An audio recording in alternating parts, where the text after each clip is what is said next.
करता है हमारे निर्बल जीवनों से। हमारा विवेक निर्बल विवेक है।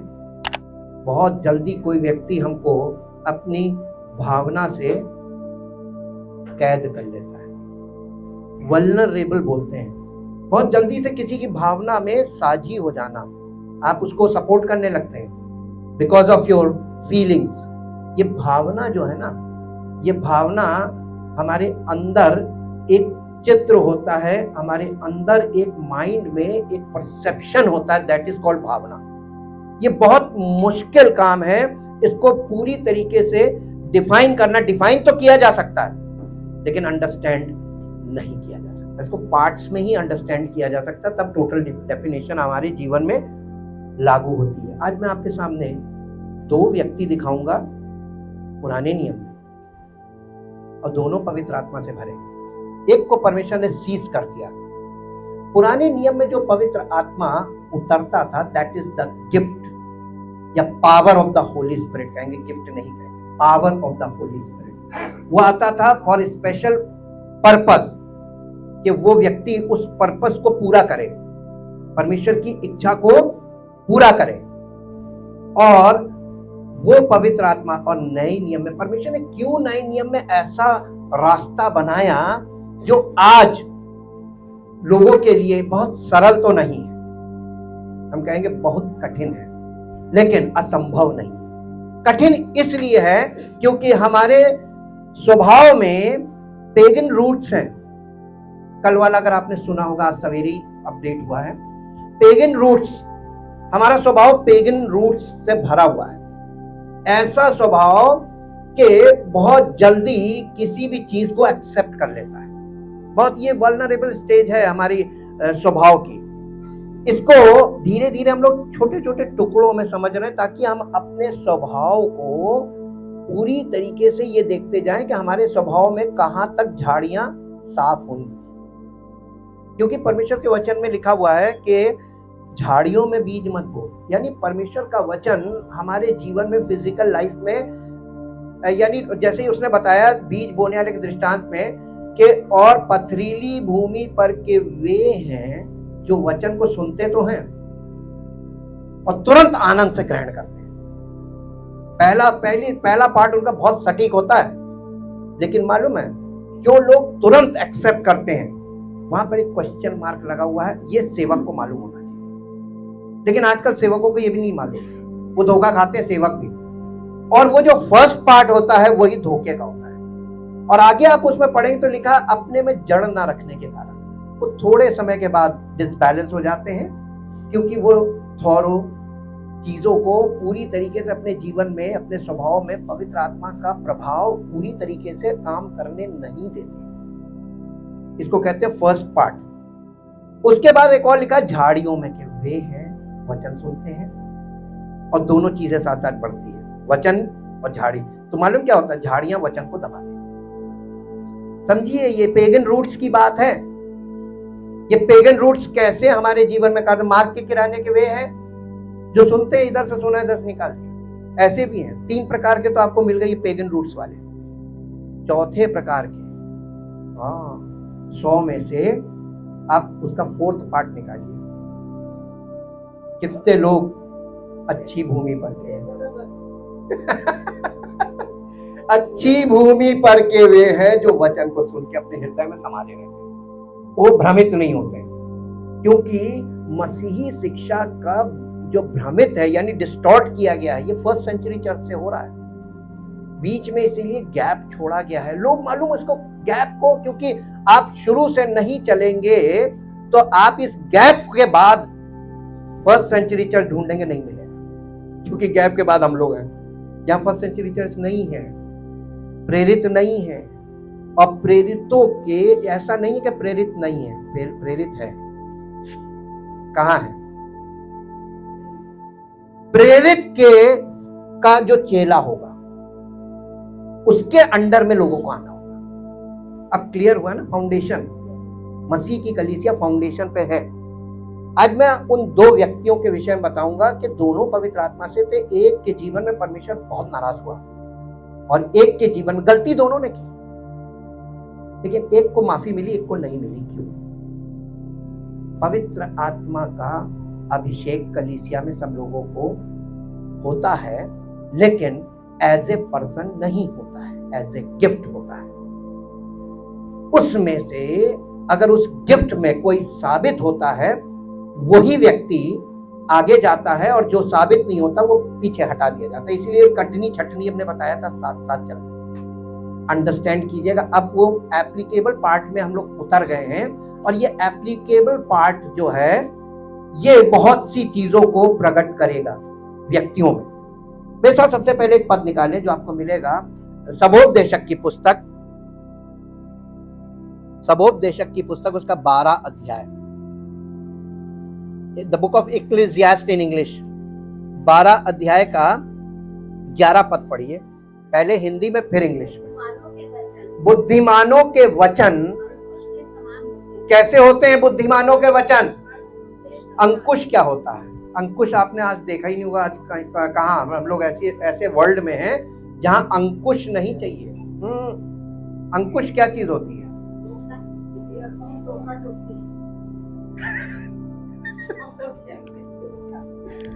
अंकुश हम आपको बहुत साधारण बताते हैं। आप कभी हाथी के महावत से मिलिएगा, उसके पास एक इंस्ट्रूमेंट होता है, उसके पास एक नुकीला इंस्ट्रूमेंट होता है, वो हाथी के माथे में गड़ाता है, उसी को अंकुश कहा गया है। महावत हाथी को देखिए, घोड़े को लगाम से कंट्रोल करते हैं, और जंगली बैल को नकेल डाल के कंट्रोल करते हैं, ठीक। लेकिन हाथी को कैसे कंट्रोल करते हैं? अंकुश। अंकुश, बुद्धिमान के वचन अंकुश के समान होते हैं। और लोगों को आज की जिंदगी में क्या नहीं पसंद है? आज के युग में कोई बोले ना, अरे तुमने हमको कैसे बोल दिया, लो तुम हमसे लो, उल्टा लो। अब आज बताइए स्पिरिचुअल लेवल में कैसे लोग, कोई चेला बन पाएगा? मुझे तो नहीं लगता आज के युग में चेला कोई बन पाएगा। चेला बनने का मतलब क्या मालूम? अंकुश का सामना करना जी। और सभाओं के प्रधानों के वचन, देखिए सभा में जो प्रधान है यानी सेवक, कलीसिया में सेवक कह लीजिए, जो सभा में प्रधान है उसके वचन अंकुश के समान होने चाहिए, ताकि कंट्रोलिंग काम करे। और चूंकि लोग अंकुश से नफरत करते हैं, इसीलिए ऐसी सभा से दूर भागते हैं। हम जाएंगे जी, क्योंकि एक ही चरवाहे के ओर से मिलते हैं। किसके? यानी सभाओं में जो सभापति है, यानी जो सभा को मुखातिब कर रहा है, एड्रेस कर रहा है, कलीसिया को एड्रेस कर रहा है, उसके वचन कैसे होने चाहिए? अंकुश के समान। बिना पवित्र आत्मा के ये पॉसिबल है नहीं। जब व्यक्ति पर, जो सभा में लोगों को एड्रेस कर रहा है, अगर वो पवित्र आत्मा के कंट्रोल में, तो पवित्र आत्मा तो अंकुश लगाएगा किस पर? पहले तो सेवक पर लगाएगा। जब उस पे अंकुश लगेगा, उसकी बोली पे अंकुश लगेगा, तब सुनने वालों के हृदय में भी चुभेगा। इसीलिए देखिए, जब पतरस पेंतेकोस्त के दिन खड़ा होकर पवित्र आत्मा में वो भरा, और पवित्र आत्मा उसके द्वारा जब बोलने लगा, तो लिखा सुनने वालों के हृदय, ये अंकुश काम कर रहा है। हाँ, उसने परसीव करा है अंकुश की तरह। अगर पवित्र आत्मा नहीं होता तो वो अंकुश लगता है। तो सेवक में अगर पवित्र आत्मा नहीं, अंकुश काम नहीं करेगा। वहां पर आपके लिए बिल्कुल फ्लेक्सिबल होगा, आप वहां पे बहुत कंफर्टेबल फील करेंगे। उसको सुनना, उसकी बातें आपको बहुत प्रभावित करें। वहां पर मालूम भावनाएं आपकी काम करेंगी, फिजिकल। ये फिर झाड़ी कभी नहीं साफ होगी, आपके जीवन में जड़ कभी नहीं आएगी, और आप मार्ग के किनारे वालों की तरह होंगे। पीछे 3 पद, पीछे 3 यानी 3 सेक्शन पीछे चले जाएंगे। इसीलिए हार्डनेस का सामना हमारे स्वभाव को करना है, ये याद रखिए। इसको इंग्लिश में पढ़ दीजिए। The words of the wise are like prodding gourds and firmly fixed in the mind, यानी ऐसे वचन से जो आपके माइंड में फिक्स हो जाए। अब आपको एक छोटा सा एग्जांपल देते हैं। जब बच्चों को हम लोग ट्यूशन पढ़ाते हैं, क्लास में तो नहीं, जब ट्यूशन पढ़ाते हैं पर्सनली और अपने बच्चों को, तो एक आध तो पढ़ ही जाते हैं। और वो जो पढ़ते हैं ना, वो चीज बच्चे के दिमाग में बैठ जाती है। लग गया। मेरी मैथ में बहुत पिटाई, बहुत। और कुछ नहीं, मूर्ता करते थे, अब मूर्ता में वो पिट जाते थे, उसके बाद सब कर लेते जी। Are firmly fixed in the mind. Are firmly fixed in the mind. Like nails. Nails का मतलब कील. Are the collected sayings. Are the collected sayings. Which are given. As proceeding. From one shepherd. कलीसिया में यही तो कर रहा हो। एक चरवाहा है, एक आत्मा, एक पिता, एक प्रभु, और वो एक आत्मा काम क्यों नहीं कर रहा है? अलग अलग थॉट्स, अलग अलग भावनाएं, अलग अलग, एक आत्मा होना, वन बॉडी वन स्पिरिट। जैसे husband wife one body one soul होते हैं, वैसे ही स्पिरिचुअली हमें वन बॉडी वन स्पिरिट होना है। उसी का कॉन्ट्रास्ट है। आज मैं बॉडी और स्पिरिट को दिखाऊंगा एज ए पर्सन। मेरे साथ निकालिए पहला सैमुएल, फाउंडेशन पड़ गई। पहला सैमुएल उसका 8 अध्याय निकालिए, उसका 8 अध्याय, और 8 अध्याय का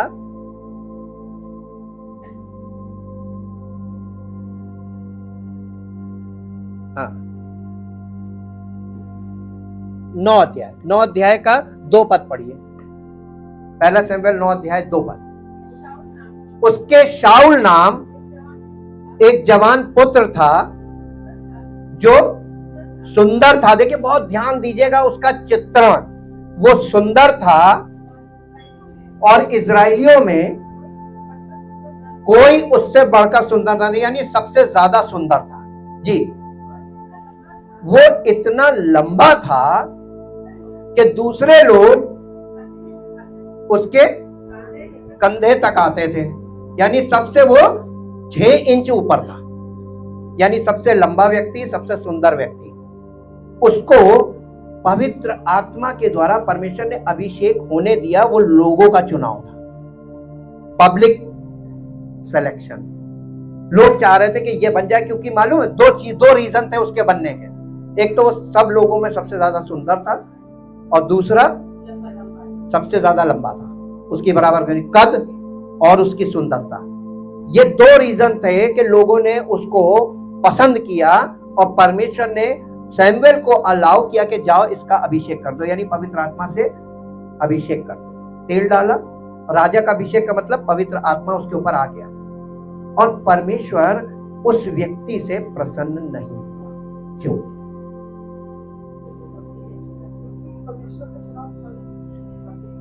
नहीं, परमेश्वर सिखाता कैसे? अगर गलत नहीं करेंगे तब हमको पता कैसे चलेगा कि सही है क्या? कोई व्यक्ति बचपन से सही नहीं करेगा, करेगा गलत। ये हमारा स्वभाव है, एडमिक नेचर। अब आप मुद्दे की बातें पकड़िए, इसमें से एक ही पद में सारी चीजें क्लियर हो सकती है कि उसका स्वभाव क्या था, एडमिक नेचर। और एडमिक नेचर लोगों में भी था, चुनने वालों में भी था। आज कलीसिया में एडमिक नेचर सब में है, प्रचारक में भी है, सुनने वालों में भी है। कैसे पता चलेगा? ये तो वैसे स्मूथ वाली गाड़ी चल रही है। इजरायलियों का जीवन कभी स्मूथ नहीं रहा है। अभी जब आप देख रहे हैं ना न्यूज में, उनका पहला भाषण सुन लीजिएगा। मैंने बहुत लोगों को हिंदी में उसको भेजा है। उसमें क्या कहा उन्होंने? 70 साल इस देश का जन्म होते ही मुझ पर 4-5 कंट्री का युद्ध मैंने झेला। एकदम बेबी पैदा हुआ तुरंत अटैक। हाँ, यस, हाँ, चारों तरफ से दुश्मन से घिरा हुआ, यानी दांत के बीच में जबान। ऐसा कंट्री, और 70% लैंड उसकी वो है मरुस्थल, डेजर्ट। उसमें पूरी जनता सरवाइव कैसे कर रही है? By the power of God. ये हमारे लिए फिजिकल एग्जाम्पल रखा है फॉर स्पिरिचुअल लाइफ।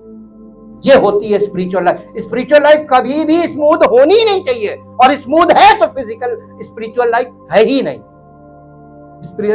संघर्ष से भरा जीवन होना चाहिए। पवित्र आत्मा का हमारे जीवन में आना, संघर्ष का शुरू हो जाना between our spirit and our soul, our flesh, हाँ, आपके फ्लैश में और आपके स्पिरिट में भयानक युद्ध चलेगा। मसीही जीवन का मतलब ये है, द राइट पिक्चर। एक वर्ड, हाँ, पैलेस्टीन ने अटैक किया तो इजराइल के लोगों को मार दिया, हाँ, लेकिन इजराइल ने अटैक करने से पहले बोला खाली कर दो जगह, मैं सिर्फ जगह नाश कर, क्योंकि वो ह्यूमंस को नुकसान नहीं पहुंचाना चाहता, केवल उसका टारगेटेड, उसको एक कम्युनिटी है जो पूरी दुनिया में आतंकवाद फैलाए। आपको मालूम है सारी सरकारें मिलकर आतंकवाद के खिलाफ इतना लड़ रही हैं, करोड़ों अरबों रुपया खर्च कर दिया, कितने लोगों की जिंदगी चली गई, कितने सैनिक की विधवाएं हो गई पत्नियां, कितने बच्चे उनके अनाथ हो गए। किसी के पास है कोई उत्तर या हल? पॉलिटिक्स इसको नहीं हल कर पाएगी, कारण एक देश अगर इस पर आवाज उठाएगा तो दूसरा देश उनको बचा लेगा। परमेश्वर ने इस कौम को रखा है, अपने लोगों को, they are called Jews for this job. जो कोई ना कर सके वो तुम्हें करना है, दिस इज योर जॉब। और वो कर रहे हैं। दुनिया खिलाफ होगी, वो डरने वाला नहीं, परवाह नहीं। हम तो परमेश्वर की आज्ञा का पालन कर रहे हैं। हालेलुया। उसको संसार के किसी भी पॉलिटिक्स से कोई मतलब नहीं। फिजिकल इजराइल से हम लोग स्पिरिचुअल इजराइल हैं, मसीह में। हमको क्या सीखना है? लेसन्स हमारे सामने न्यूज पे खुले हुए हैं, सी एंड लर्न। हम तो आपको सिर्फ आउटलाइनिंग दे सकते हैं। हालेलुया। और आपको मालूम है जब यूक्रेन में युद्ध शुरू हुआ था, यूक्रेन के जो जनता थी वहां से भागी शरण लेने, कई देशों में चले गए। लेकिन इजराइल में जब युद्ध हुआ, सारी दुनिया से सारे इजरायली वहां जमा हो रहे, रीगैदरिंग ऑफ इजराइल। आपने देखा वो अपनी मातृभूमि के लिए मौजूद हो रहे हैं, सब मरने को तैयार है।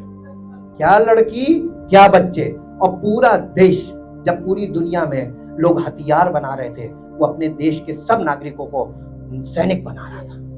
यही तो यीशु मसीह कर रहा है स्पिरिचुअली। जब पूरी दुनिया में लोग लड़ाई के हथियार बना रहे हैं तो वो, और लड़ाई को लड़ाई लड़ाई लड़ाई, और इसीलिए मत्ती 24 में कहा तुम लड़ाइयों की चर्चा सुनोगे, घबरा मत जाना, तुम्हें यीशु मसीह आत्मिक हथियार दे रहा है। इसी पे हम लोग चल भी रहे हैं। बेल्ट ऑफ ट्रुथ, अभी तो एक पार्ट लिया हमने। The foundation is truth. Truth का मतलब वर्ड ऑफ गॉड नहीं है, ट्रुथ का मतलब है truth from the word of God, वचन से सत्य को प्राप्त करना, जैसे आज हम लोग कर रहे हैं।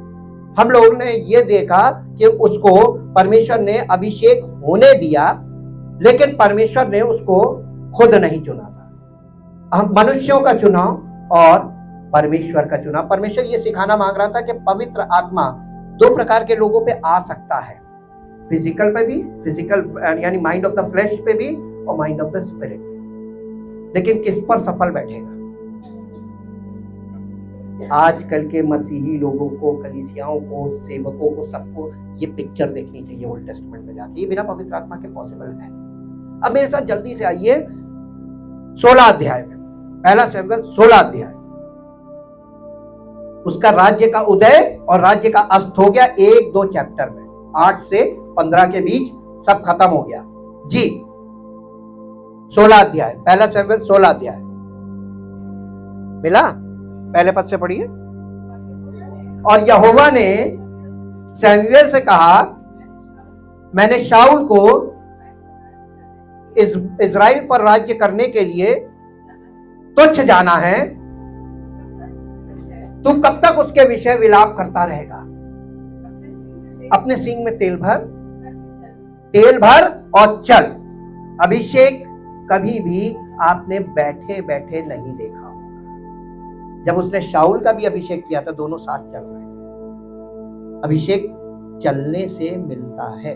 अब आपको प्रिंसिपल बताते, यीशु मसीह ने कहा, यीशु मसीह के चेलों को ही क्यों अभिषेक मिला? उसके पीछे भीड़ चलती थी, उसको अभिषेक क्यों नहीं मिला?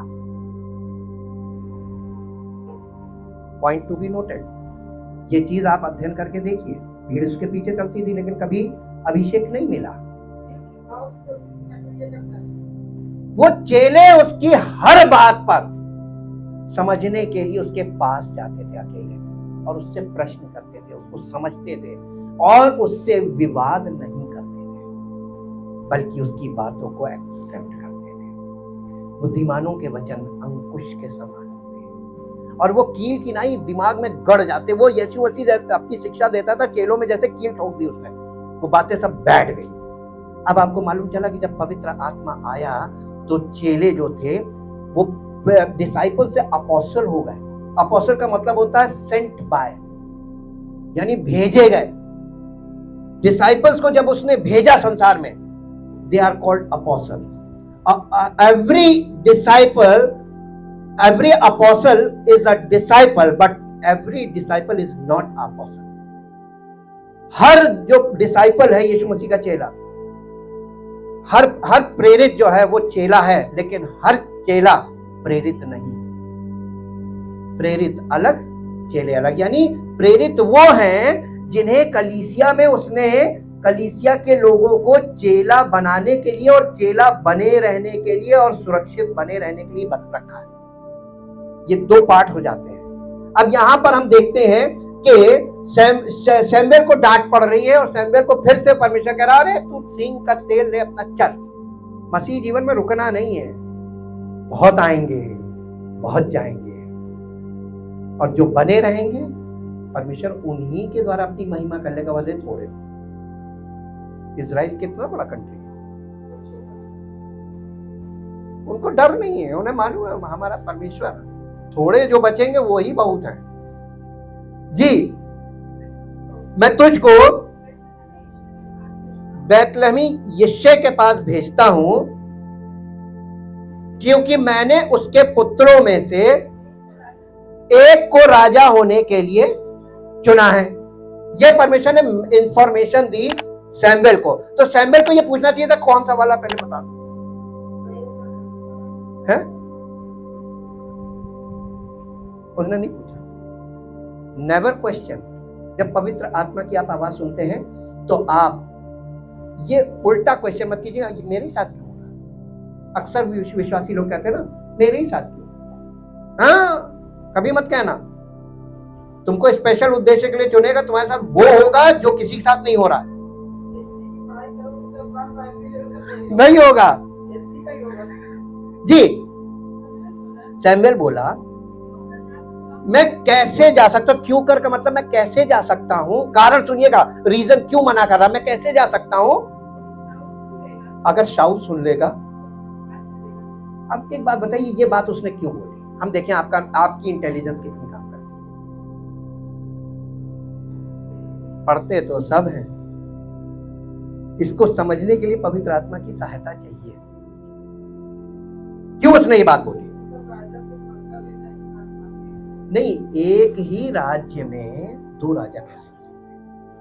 परमेश्वर उससे कह रहा था उसको जाके यानी अभिषेक करो, यानी वो राजा। अब एक राज्य और दो राजा, जो पुराना वाला है वो बर्दाश्त।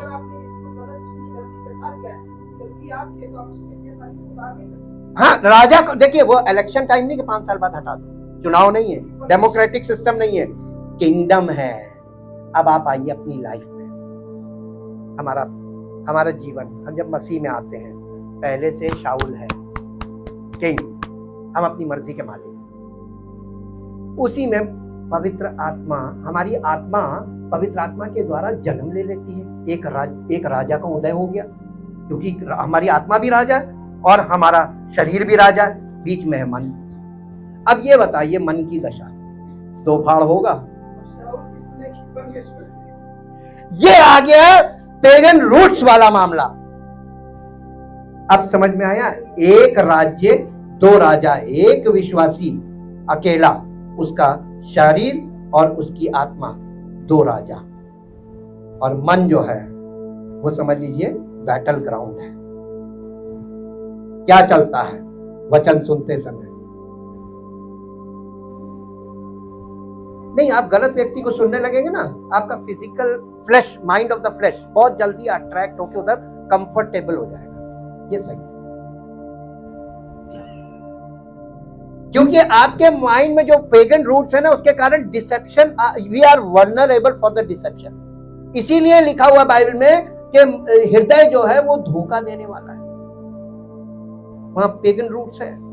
अब यहां पर जब शाऊल ऑलरेडी बादशाह था, परमेश्वर उससे रिस्क पे ले गया, कहने लगा जाकर दाऊद का अभिषेक करना। अभी वो जानता नहीं कि दाऊद है कौन। फिर उसने सोचा कि यार चलो ये राजा शाऊल से तो शक्तिशाली होगा ही होगा।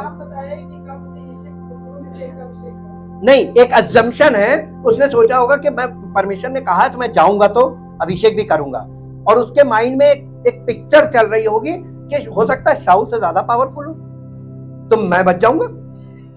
जी आगे पढ़िए। यहोवा ने कहा एक बछिया साथ ले जाकर कहना कि मैं यहोवा के लिए यज्ञ करने को आया हूं, और यज्ञ पर यिशै को न्योता देना, तब मैं तुझे बता दूंगा। नहीं लिखा, बताने में और जताने में क्या? इंग्लिश में पढ़ दो बेटा, इसको क्लियर हो जाए। And invite Jesse to the sacrifice and I will show you, जता दूंगा मतलब आई विल शो यू, मैं तुझे दिखा दूंगा। परमेश्वर हर बात बताएगा नहीं। हम आपको इसी पार्ट में लेकर आए कि देखना शुरू करो, देखो, क्योंकि परमेश्वर, तुम उसके साथ चल ही नहीं पाओगे जब तक वो तुम्हें जो दिखा रहा वो देखोगे। मैं तुम्हें जता दूंगा यानी मैं तुम्हें दिखा दूंगा। क्या फिर हिंदी में आ जाइए कि तुझको क्या करना है, किसका अभिषेक करना है। जी, और जिसको मैं तुझे बताऊं, इसका मतलब जिसको मैं तुझे दिखाऊं और जिसको मैं तुझे बताऊं उसका अभिषेक करना। जी, उसी को मेरी ओर से अभिषेक करना। तब सैमुएल ने यहोवा के कहने के अनुसार किया और बैतलहम को गया, और उस नगर के पुरनिये थरथराते हुए उससे मिलने को गए, कहने लगे क्या तू मित्र भाव से आया है कि नहीं?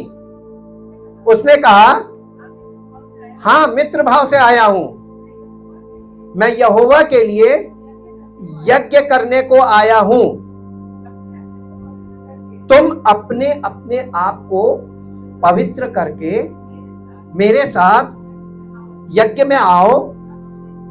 तब उसने यिशै और उसके पुत्रों को पवित्र करके यज्ञ में आने का न्योता दिया। जब वे आए तब उसने, किसने? सैमुएल ने एलियाब पर दृष्टि करके, देखिए पेगन रूट्स का मतलब समझिए, उसके दिमाग में पहले से कि कोई बहुत लंबा चौड़ा वाला ही होगा जैसे वो था। जी, उसने एलियाब पर दृष्टि करके कहा कि निश्चय जो यहोवा के जो सामने है वही उसका अभिषिक्त होगा। एक भविष्यवक्ता, परमेश्वर की आत्मा से भरा हुआ व्यक्ति, वो भी सीखता है। सेवकाई के दौरान अगर वो आज्ञा में है तो सही चलेगा, सही करेगा, सही बोलेगा, सही जीवन होगा। और अगर वो परमेश्वर की आज्ञा में नहीं है तो उसके द्वारा सब लोग धोखा खाएंगे, डिसेप्शन में चले जाएंगे। एक सेवक, शैतान किसका प्रयोग कर रहा है आज कलीसियाओं में? लोगों को अपने कब्जे में करना, सेवक का। इसीलिए लिखा आत्माओं को परखो का मतलब हर एक सेवक को परखो। आराम से किसी की बातों में लिपट मत जाना, क्योंकि तुम्हारा स्वभाव बहुत कमजोर है और तुम्हारे स्वभाव में ऐसी ऐसी पेगन रूट्स हैं कि तुम्हारी किसी भी अच्छी भावना को लोग मिसयूज कर देंगे। अच्छी भावना की बात कर जी, परंतु यहोवा ने शैमुएल से कहा, देखिए किस चीज पे, देखिए यहां पर क्या डिसर्नमेंट सीखिए। डिसर्नमेंट आपको अब मिल रहा है, ना तो उसके रूप पर। किसी का बहुत स्मार्ट बंदा होगा ना, मोटिवेशनल स्पीकर्स हमेशा आपको बहुत स्मार्ट मिलेंगे। आप पौलुस के अपीयरेंस को अगर स्टडी करें, बिल्कुल ऐसा था कि वो अगर कहीं सभा में खड़ा होकर कुछ बोले, वो प्रभावशाली था ही नहीं, पब्लिक स्पीकर था ही नहीं। अब परमेश्वर ने ये देखा, आपको एक और चीज दिखाते, मॉनिटरिंग पीछे तक जाइए, मूसा के पास जाइए। मूसा कैसा था? उसने कहा मैं बोलने में भद्दा हूं, बहुत ज्यादा अच्छा नहीं बोल पाता हूं, बोलने की कला मेरे पास नहीं है। परमेश्वर उन लोगों को अपनी आत्मा से भर रहा है जिनके पास बोलने की कला नहीं है। और आज दुनिया में लोग धोखा कहां से खा रहे हैं? बोलने वालों की कला में। There are very intelligent people, they are educated, लेकिन but they are not anointed, they are not chosen by God। वो परमेश्वर के द्वारा चुने हुए नहीं है। वो एक बहुत बड़ा संस्थान बना सकते हैं, बिल्डिंगें बना सकते हैं, भीड़ उनके पास रहेगी, लेकिन पवित्र आत्मा नहीं होगा, क्योंकि पवित्र आत्मा अंकुश वाली बोली बोलता है। अंकुश, जब अंकुश वाली बोली होगी, भीड़ भाग जाएगी। लोग काहे के लिए भीड़ जमा हो रही है? स्वार्थी अभिलाषाओं के कारण, शारीरिक अभिलाषाओं के कारण, शारीरिक स्वभाव वाले लोगों की भीड़ ज्यादा होती है, हमेशा याद रखिएगा जी। और ना उसके डील की ऊंचाई पर जैसे पहले हो चुका था जी, क्योंकि मैंने उसे, एलियाब को मैंने अयोग्य, नहीं ये नहीं है जी, कि यहोवा का देखना मनुष्य का आसान नहीं, ये अपने आप में बहुत सामर्थी वचन है। परमेश्वर का नजरिया और मनुष्य के नजरिए में, यशाया में लिखा हुआ है कि परमेश्वर के विचार और मनुष्य के विचार आसमान और जमीन का अंतर है, कभी एक नहीं हो सकते जी। मनुष्य तो,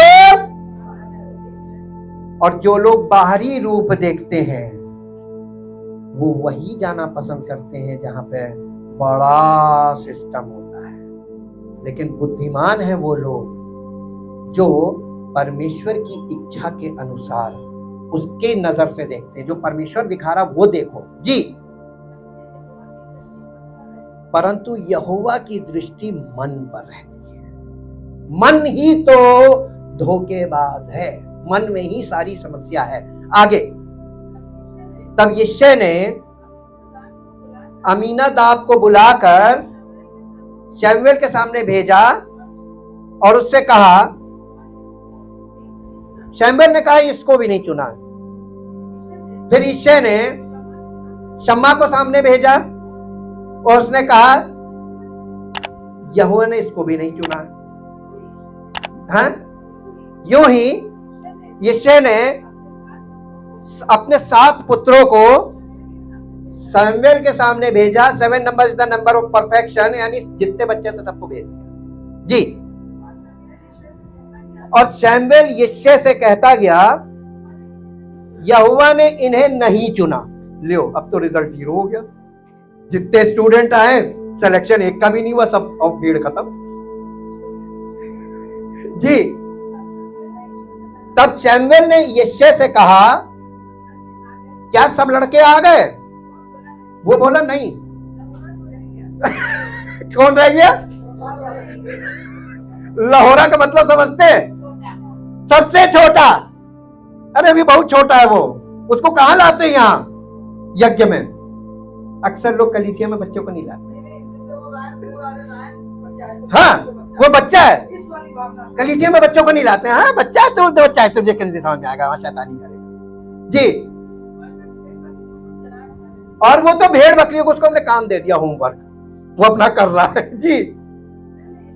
शमूएल ने यिशै से कहा उसे बुलवा भेज, क्योंकि जब तक वो यहां ना आए तब तक भोज नहीं होगा, मैं बैठूंगा भी नहीं। उसने बैठा भी नहीं वो ना। पहले परमेश्वर की जिम्मेदारी जिसके लिए उसने मुझे यहां भेजा है वो मैं पूरी करूंगा जी।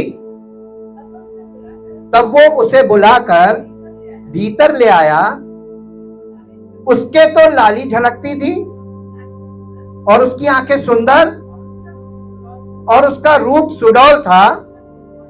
और यहोवा ने कहा उठकर, अरे इस बच्चे का, बहुत छोटा बच्चा था वो, बहुत छोटा, टीनेज में था।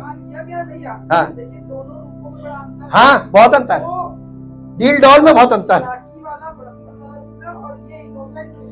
वो मैन ऑफ द फ्लैश है, ये मैन ऑफ फेथ है, man of faith, man of flash.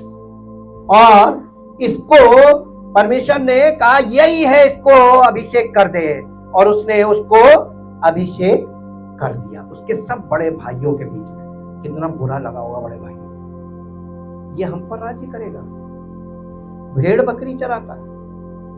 परमेश्वर कैसे लोगों को चुनता है आप देखिए, जो लोगों के मन के अनुसार शासक के लिए उपयुक्त नहीं है, उन्हीं को चुनता है। ये दाऊद है। और इसके बाद दाऊद का अभिषेक हो गया, दाऊद राजा तो हो गया, उसके बाद क्या हुआ पहले राजा का, अब ये देख लीजिए, होली स्पिरिट इन 2 पर्सन। उसके बाद इसको आप पढ़िए 14 पद, इसी का 16 अध्याय का 14 पद से पढ़िए। यहोवा का आत्मा, आपने कभी, लोग मालूम है झूठी शिक्षा में क्या बोलते हैं कि पवित्र आत्मा कभी छोड़ता नहीं। नए नियम में पवित्र आत्मा आपको जो आपके हृदय में आता है वो gift of the Holy Spirit है, power of the Holy Spirit नहीं है। और जो पुराने नियम में था वो power of the Holy Spirit था फॉर द स्पेशल पर्पस, वो पर्पस के लिए भेजा जाता था कि उस पर्पस को, जब शाऊल वो पर्पस सॉल्व नहीं कर सका, उसके अनुसार नहीं कर सका, परमेश्वर ने उसको रिजेक्ट किया। अब एक राजा को परमेश्वर ही राजाओं का उदय अस्त करता है, ये तो आपने सुना होगा, लेकिन कैसे करता है यहां पर देखिए।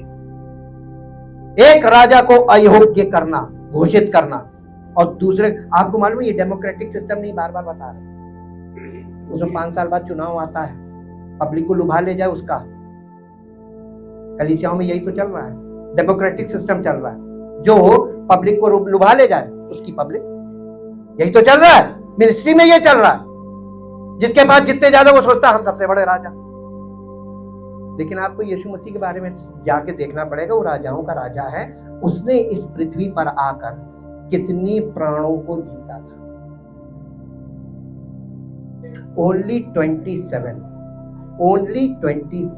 12 तो उसके शागिर्द हैं, और इन्हें चुनकर और इनको ठहराकर वो अपने ऑफिस में जाके बैठ गया। उसने कहा ये बहुत है। इसीलिए मसीहत में आपको यही सीखना है कि हम भीड़ नहीं है, वी आर चूजन वन। और जिसने हमें चुना है वो अपने मन के अनुसार हमें तैयार करेगा पहले। और देखिए राजा का, जब दाऊद का अभिषेक हो गया, उसके बाद शाऊल का यहाँ पे वर्णन आया कि परमेश्वर का आत्मा उस पर से, उसका प्रभाव चला गया। एक्चुअली परमेश्वर की आत्मा का प्रभाव चला गया, पावर चली गई। अब आप देखिए राजा अभी भी है, वो पावर चली गई लेकिन राजा है। अब आगे पढ़िए वही उसी वर्ष को, यहोवा का आत्मा शाऊल पर से उठ गया और यहोवा की ओर से एक दुष्ट आत्मा। अब ये क्या हो गया? एक तो वो मैन ऑफ फ्लैश था, परमेश्वर की आत्मा का प्रभाव हटते ही उसका माइंड जो था ना वो पजल्ड होने लगा, उसको मेंटल इलनेस हो गई। एक्चुअली मेंटल इलनेस को दिखाता है। उसको एक दुष्ट आत्मा आके सताने लगा, तब दाऊद को खोजा गया और दाऊद उसके सामने जाके वो स्ट्रिंग इंस्ट्रूमेंट बजाता था, हार्प बोलते हैं उसको, और वो बजाने में माहिर था। जब वो बजाता था तो वो दुष्ट आत्मा उसको छोड़ के भाग जाती, और वो बार बार यही करता था। यहां तक तो कोई प्रॉब्लम नहीं हुई, एक राजा दूसरे राजा को आराम पहुंचा रहा है, इसकी हीलिंग का काम कर रहा है। अब आप देखिए यही काम हमारे जीवन में, अपने जीवन में आइए, हमारी आत्मा के द्वारा परमेश्वर हमको हीलिंग देता है, मेंटल डिसऑर्डर से छुड़ाता है। आत्मा को बलवंत होना चाहिए कि नहीं? ये शाऊल कब तक बैठा रहेगा? परमेश्वर ने इसको अयोग्य घोषित कर दिया है स्पिरिचुअली। अब हमको वो दाऊद वाले पार्ट में खड़ा कर रहा है। बॉर्न अगेन का मतलब कि हमको वो दाऊद का पार्ट हमारे जीवन में शुरू होना चाहिए। ये मसीही जीवन है। अब देखिए जब वो ऐसा करता था तो बहुत अच्छा, इसके बाद एक काम हुआ कि वहां पर गोलियत फिलिस्तीन की तरफ से एक जायंट खड़ा हुआ और इजरायलियों को चैलेंज करने लगा, और दाऊद के सारे बड़े भाई वहां पर युद्ध के मैदान में, पूरी सेना लगी हुई, शाऊल बादशाह सारे हथियार धारण करके और वो लोग उसका सामना कर रहे थे, सब थरथरा रहे थे।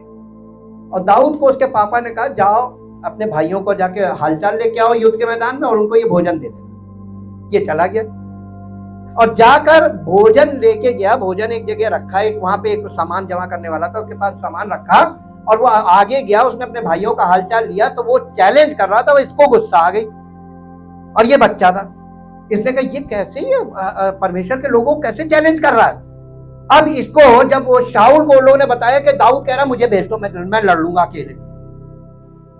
और तब शाऊल के जो डिफेंस, जो हम लोग नए नियम में पढ़ रहे हैं, विश्वास, सत्य की बेल्ट और धार्मिकता की झिलम, तलवार, ढाल, ये सब सारे जो हथियार थे, ये आर्मर, ये उसको शाऊल के पहनाया गया। शाऊल का साइज देखिए, दाऊद का साइज देखिए। जब आप वहां पे लिखा हुआ है कि जब उसको पहनाया गया तो कहने लगा, अरे मैं तो चल ही नहीं पा रहा हूं इसको पहन के, मुझे इसकी प्रैक्टिस नहीं है, मैं नहीं चल पाऊंगा, मैं इसमें जाकर कुछ नहीं कर पाऊंगा। उसने उन सब हथियारों को उतार दिया। एक उसके पास गोफन होता है, तो गोफन आजकल गुलेल जिसको बोलते हैं, और चिकने 5 पत्थर उसने रखे थे। एक पत्थर निकाला, वो पत्थर कौन है मालूम? एक पत्थर निकाला और गोफन में भर के जब मारा, उसके यहाँ माथे में लगा, वहीं पे गिर गया। उसी की तलवार से उसने उसका गला लगा दिया। कैसे स्पिरिचुअल लाइफ आपको कैसे विजयी करती है, ये है spiritual life. Just be like David as a child. हम दाऊद की तरह वो बच्चे बन जाएं। हम राजाओं के राजा के बच्चे हैं, तो राजा के बच्चे क्या होते हैं? राजा ही तो। इसलिए लिखा है कि तुम एक चुना हुआ वंश, राजपदधारी याजकों का समाज। ये man of flash and man of faith दोनों दिखाए गए, पिक्चर्स रखी हुई हैं। इन पिक्चर्स से हमको सीखना चाहिए कि नहीं? सरल हो जाता है ना। और आप देखिए परमेश्वर का कैसा चुनाव है, परमेश्वर क्या चेक करता है जीवन में? कुछ नहीं। दाऊद ने गुनाह किया। मेरे साथ एक पद निकालिए, आपको मिलेगा भजन संहिता 51 चैप्टर, उसका 11 वर्स पढ़िए। देखिए प्रेयर कर रहा है ये दाऊद, ऐसी प्रार्थना कर रहा है कि मुझे अपने सामने से निकाल ना दे और अपने पवित्र आत्मा को। ये क्यों कह रहा बताइए, कोई बता पाएगा ये क्यों कह रहा? दाऊद ने शाऊल के ऊपर से पवित्र आत्मा को जाते देखा। उसने देखा कि परमेश्वर ने कैसे शाऊल से पवित्र आत्मा ले लिया। एक्सपीरियंस। अगर आपको एक्सपीरियंस चाहिए कि पवित्र आत्मा का जो इफेक्ट आपके जीवन में है कि चला ना जाए, इसके लिए वो क्या कह रहा है? फिर से पढ़िए। मुझे अपने सामने से निकाल ना दे और अपने पवित्र आत्मा को मुझसे अलग ना कर। ये प्रार्थना कर रहा है जी। आगे, अपने किए हुए उद्धार का हर्ष। मालूम है मसीही जीवन में आप देखेंगे कि जब पहले दिन आप प्रभु के पास आए थे, एक उद्धार के कारण आपके अंदर एक हर्ष आया था, एक खुशी। हर समय एक खुशी रहती थी। तकलीफें बहुत थी उस समय, लेकिन खुशी उन तकलीफों पे भारी पड़ती थी। धीरे धीरे क्या होता है? धीरे धीरे जीवन की जटिलता में, रिस्पॉन्सिबिलिटीज में, कामों में, शारीरिक जीवन में इतना उलझ जाते कि हमारा आत्मिक जीवन ड्रेन आउट होने लगता है। वो कहने लगा अपने उद्धार का हर्ष हमें फिर से दे और उदार आत्मा देकर मुझे संभाल। अब इसका 10 पद भी पढ़ दीजिए। हे परमेश्वर मेरे अंदर, वो दाऊद को मालूम था कि परमेश्वर का आत्मा छोड़ता कब? जब हमारा मन अशुद्धता से भर जाता है। मेरे अंदर शुद्ध मन उत्पन्न कर और मेरे भीतर स्थिर आत्मा नए सिरे से। यही तो नए नियम में किया जा रहा, नई वाचा में नए सिरे से हमारे अंदर नई आत्मा को उत्पन्न कर रहा है। और ये अंदर का काम पहले हो गया और ऊपर का काम बाद में। वहां ऊपर का काम था, अंदर का कुछ नहीं था। बिकॉज कोई उद्धार करता नहीं था। बिना उद्धार करता किए और बिना उस महाबलिदान के ये संभव नहीं है। क्या आज आपको लगता है कि आपको और समर्पण की जरूरत है? अपने स्थान पे खड़े हुए हम लोग परमेश्वर से आज यही कहेंगे कि प्रभु, हम अपने आप को फिर से आपको समर्पित कर रहे हैं। जब हमने पहला समर्पण किया था तो हमारे पास समझ कम थी, लेकिन आज हम समझ के साथ समर्पण कर रहे हैं। इसी को पौलुस ने कहा था कि डिसाइसिव डेडिकेशन। आज हम लोग क्या करेंगे? Decisive dedication. हम अपना निर्णय लेंगे और अपने आप को समर्पित करेंगे। हे परम पिता परमेश्वर, हम आपके वचन को अपने हृदय में ग्रहण करते हैं और आपके वचन का आदर करते हैं। और वचन का आदर यह है कि हम आपके वचन के अनुसार अपने आप को पूरी तरीके से निर्णायक समर्पण करते हैं, ताकि आपकी इच्छा और योजना हमारे हम सब विश्वास करने वालों के जीवन में लागू भी हो और पूरी भी हो। आपकी सामर्थ्य के द्वारा हम केवल समर्पित रहें और आपके साथ, आपके वचन के साथ कनेक्टेड रहें, आपकी महिमा का कारण बने। यीशु मसीह के नाम से मांगते हैं, आमीन।